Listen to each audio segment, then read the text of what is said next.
This is Monday with the Messiah for November the 17th, 2025, here on Following Him, the Disciple Life.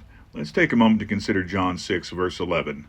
And Jesus took the loaves, and when he had given thanks, he distributed them to the disciples, and disciples to those sitting down, and likewise of the fish, as much as they wanted. As disciples, to be a follower of the Messiah, you must be doing your best to be like the Messiah. And so we need to be considering his actions, considering how he did things. And one of the things we see here, and this is one of several verses actually that show this, we see that Jesus would give a prayer of thanks before a meal. Praying before you eat. This is something that Jesus did. And in this case, this was a very public prayer. You know, there is a misunderstanding out there that misunderstands what Jesus is saying in Matthew 6, that looks at when he's talking about those that were praying on the street corners, the hypocrites, and they're doing this to be seen of others, basically says, well, then it's just wrong to pray publicly. It can't be, or else Jesus would not have done it. Now, of course, some have the convoluted thinking that says, well, it's Jesus, he could do whatever he wanted. No, he couldn't.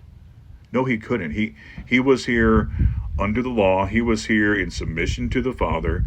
And the idea of Jesus being sinless is kind of a pointless concept if he could do whatever he wanted, which would equate to him technically being able to do wrong, which obviously is ridiculous and blasphemous. So no, his point was not that you can never pray publicly. Rather, it was those that were doing it for show. And I've seen some people get so convoluted with their thinking. One person that was trying to assert that if you prayed publicly, this made you a hypocrite.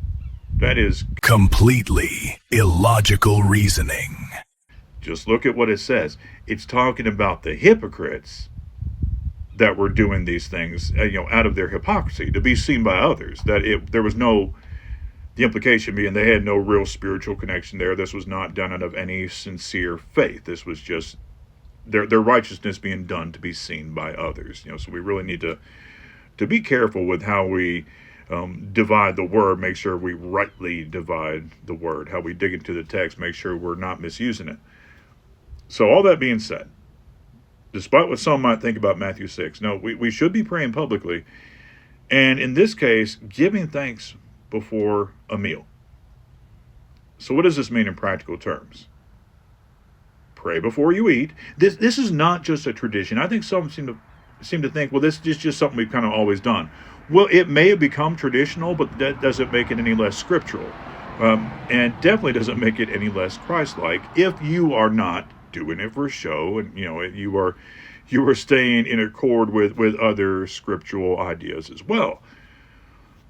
But we are to pray before we eat because we have commands in general about prayer, but also very specifically because this is what Jesus did.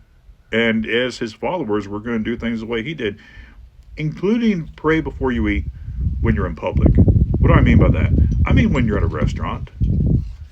I mean when you're, if you're in school, when you're in the cafeteria. Now, I don't mean stand up and be pompous and, doing the best you can to be like, look at how holy I am. Once again, you do have principles in Matthew 6 that have an application.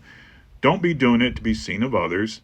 If you're in a restaurant, keep the volume level loud enough where the people at the table can hear you, but don't make a big show of it for everybody in the room. And, perhaps you as a group decide, well, where he's going to kind of have a silent prayer. Okay, that's fine. But pray before you eat, even publicly. Why? Because this is what Jesus did. As disciples of the Christ, we're going to do things his way. Thank you for being with me. You have a great rest of the day, and shalom.